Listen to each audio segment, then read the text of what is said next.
ce matin va porter sur, sur l'Église. On va revisiter l'Église, ce que c'est que l'Église. Ce que les uns et les autres entendent par l'Église. Mais bien avant cela, je veux demander à mon frère Xavier de bénir l'Éternel en ce moment précis où nous partageons sa parole. Je vais plutôt demander à l'Éternel de me bénir. Amen. Amen, amen.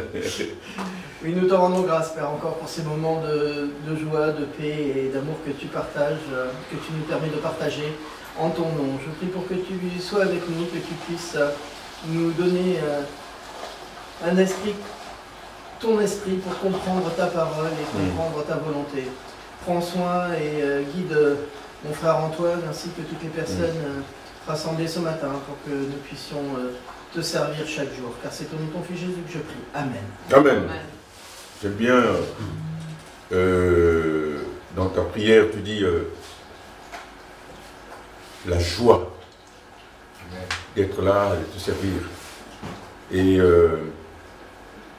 si vous savez le nombre de gens à travers le monde qui manquent la paix et la joie, et nous à qui il est offert ce privilège, parfois nous oublions. Mais est-ce que vous savez que au monde, il y a des gens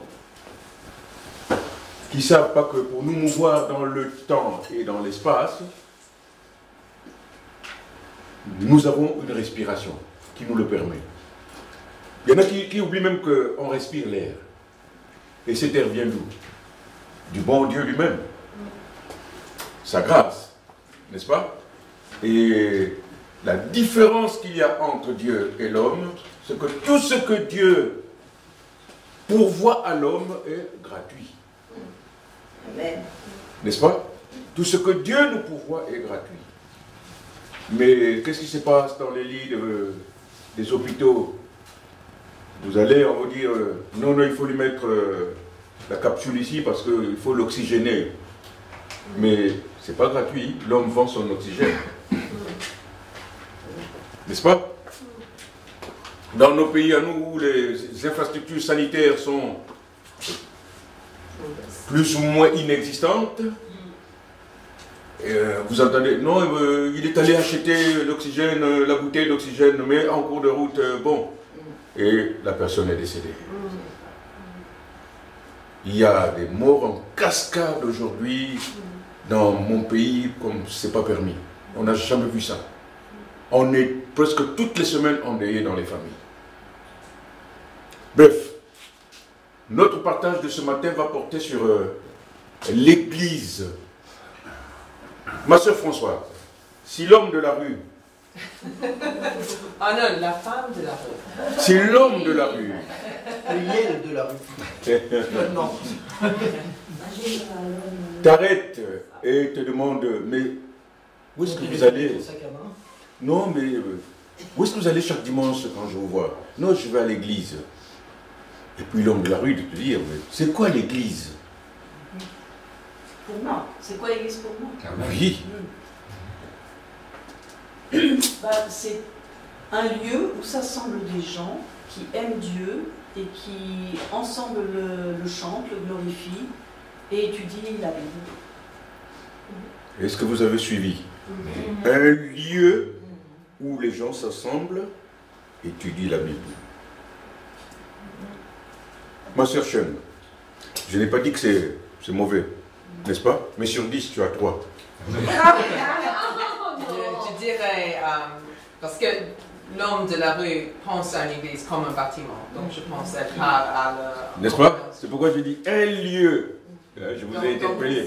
Je dirais, oui, on pense que Dieu, l'église, c'est comme un bâtiment où on vient ensemble pour penser à Dieu, mais vraiment, l'église, c'est la famille du Christ, c'est le corps du Christ, ça veut dire les personnes qui sont attachées à Jésus. Amen. Et Jésus est la tête de l'église. Amen. Mais ils vont trouver ça très compliqué. Oui. Trop compliqué. C'est le corps de Christ. Là, on va le perdre. Donc on appartient à Jésus. Parce Amen. Que, Amen. Ma sœur Isabelle, veux-tu compléter? C'est là où un ou deux sont réunis pour... deux ou trois sont réunis pour, oui, pour célébrer Dieu, pour... Votre mari est en train de ricaner, donc ça veut dire que ce n'est pas juste. Mais après, tu peux pas lui dire c'est le corps de Christ, parce que tu vas le perdre, l'homme de la rue. Oui, exact. n'est-ce pas? C'est ce que ma sœur Chen a dit, c'est trop fort pour lui, il ne pourrait pas comprendre. Donc non, c'est pas un bâtiment, c'est au-delà de ça. Mais non, je n'aurais pas dit c'est un ensemble de personnes. Où vas-tu le dimanche? Voilà. Tu vas à un endroit. Voilà, n'est-ce pas? Ça peut être dehors, ça peut être dans un pré. Mais justement, C'est un endroit où on se rassemble. t'as pas tort. C'est pourquoi tu as mérité la note que tu as méritée, n'est-ce pas? Et donc, et là, j'ai été vraiment large. Et donc, effectivement, il y a souvent une confusion. Nous tous, nous sommes passés par là. On a confondu, nous pensions que l'église c'est un bâtiment. L'église n'est pas un bâtiment. L'église est une assemblée. je crois pas que c'est une confusion. Je pense que c'est une image qui a été créée. Oui, bien sûr. Depuis la nuit des temps, c'est l'église, c'est un bâtiment, n'est-ce pas? On va dire. Parce qu'au Moyen-Âge aussi, c'était là où tu allais aussi pour être protégé, etc. N'est-ce pas? Mais c'était une confusion. N'est-ce pas? C'était une confusion. Et donc, c'était une confusion pour nous. Nous pensions que l'église, c'est un bâtiment. Ah, est-ce que vous voyez, je vous attends devant l'église catholique. Oui. N'est-ce pas? C'est le repère. Bon, c'est le repère. Je vous attends devant l'église protestante. Mais justement, Oui, vas-y. si quelqu'un nous demande à nous, les membres de l'église baptiste du Saint, où est ton bâtiment? On n'a pas dit bâtiment. Non. Je suis en train d'ailleurs de nous rappeler de ça, que l'église n'est pas un bâtiment. Amen. Ça aurait pu brûler. Voilà. Amen. Mais quelquefois, typiquement par exemple, les catholiques, pas tous les catholiques, mais ils se réunissent seulement dans le bâtiment. À l'extérieur, quand j'étais jeune, je suis allée à une église protestante, mais un peu comme ça. Et pour moi, l'église, c'était seulement dans le bâtiment. On parlait de Dieu, jamais dans la maison. Donc, je pense que c'est nous qui doivent montrer aux gens que l'église, c'est l'assemblée. dans la rue, chez nous. Il y a des pays chauds où ça rassemble dehors, aussi sous l'arbre. Tout ça, c'est l'église. Sous la tonnelle. C'est ça l'église. En Mexique, L'assemblée des fidèles de Christ. mais au Mexique, il y avait des personnes de très très petites maisons, très petites. Donc l'église c'était comme le salon. Ils sont venus presque tous les soirs pour prier ensemble, pour se voir. Et donc c'était vraiment un corps de Christ, mais c'était dans le bâtiment. Donc.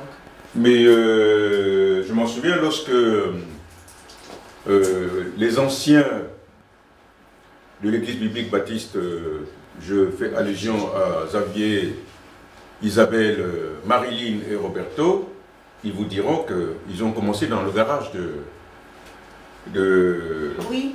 n'est-ce pas? Du pasteur Williams. On était dans son salon même. Dans son salon même, Voilà. n'est-ce pas? On a fait dans la cantine d'un collège, on a fait dans un gymnase. N'est-ce pas? On a fait bien un endroit pour se réunir. Donc voilà. Notre partage de ce matin, tout ce que vous avez dit est juste. Il ne mérite que 3.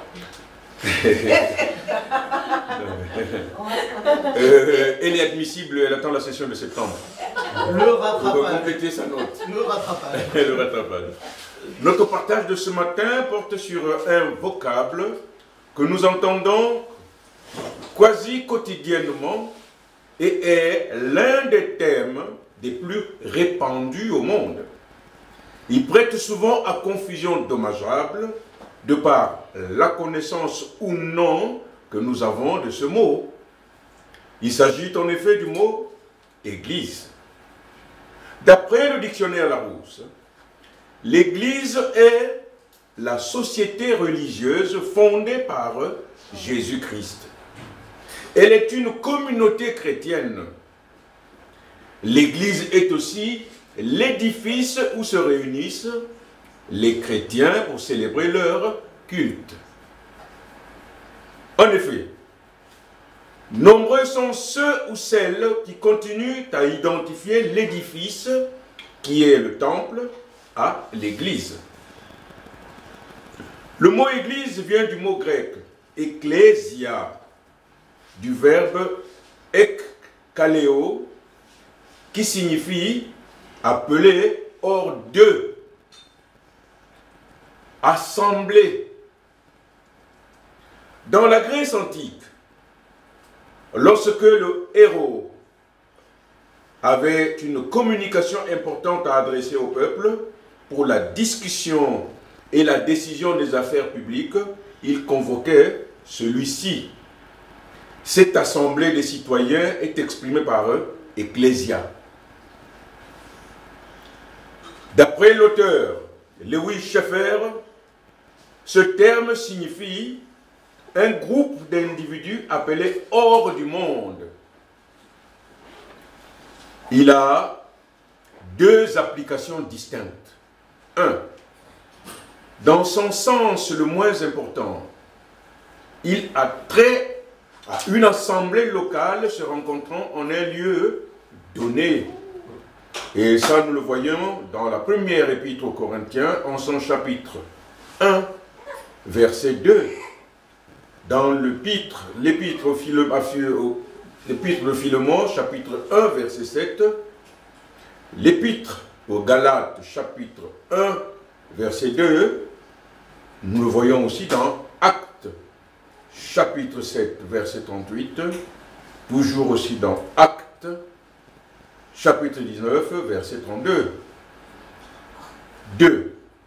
Dans son sens le plus important, il se rapporte à l'ensemble de ceux qui ont été appelés hors de l'ancienne création et intégrés dans la nouvelle création, et qui sont désormais unis par l'Esprit en un organisme ou corps dont Christ est la tête, comme le disait notre sœur Chen tout à l'heure. 5 sur 10.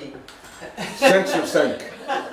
Cet ensemble comprend tous ceux et ceux-là, seulement, qui ont été sauvés durant la période comprise entre la Pentecôte et le retour de Christ pour le sien. Amen. Selon le nouveau dictionnaire biblique, dans son essence, l'Église est la communauté de tous les croyants de la Nouvelle Alliance. Que le lien de la foi et l'action régénératrice du Saint-Esprit unissent d'une façon vitale à Jésus-Christ.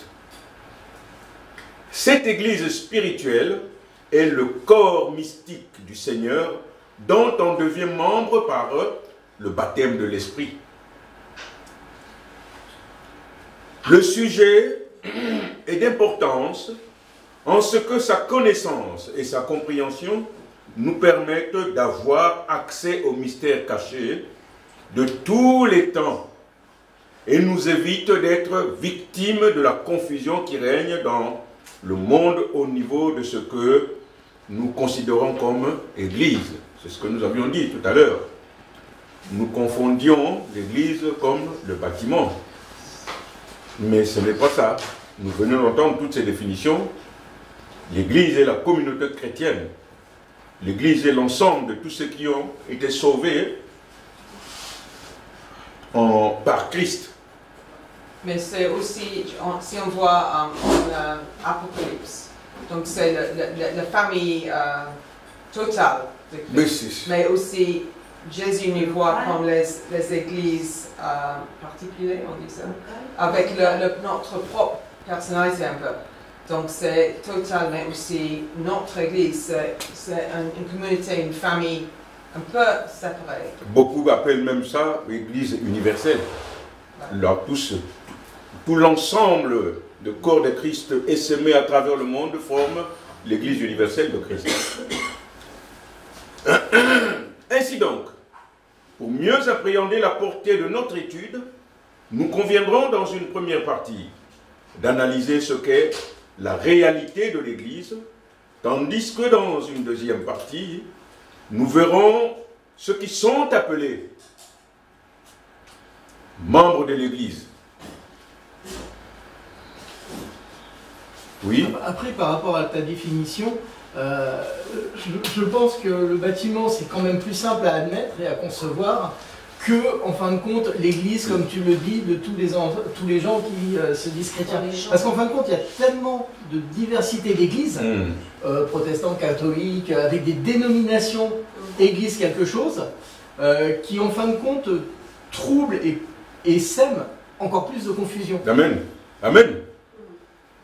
Mais est-ce que, pour emboîter ta réflexion, est-ce que toutes ces communautés qui se disent églises le sont-elles? Point d'interrogation. On peut en discuter longuement. Donc je disais tantôt que dans une deuxième partie, nous verrons ceux qui sont appelés membres de l'Église. Et enfin, dans une troisième partie, nous examinerons les caractéristiques de l'Église de Dieu. L'Église, une réalité. Première partie. En effet, le mot Église est inexistant dans l'Ancien Testament. Parce que l'Église, avant que je ne m'avance, j'ai une question à vous poser. Pourquoi est-ce que l'Église n'existe pas?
You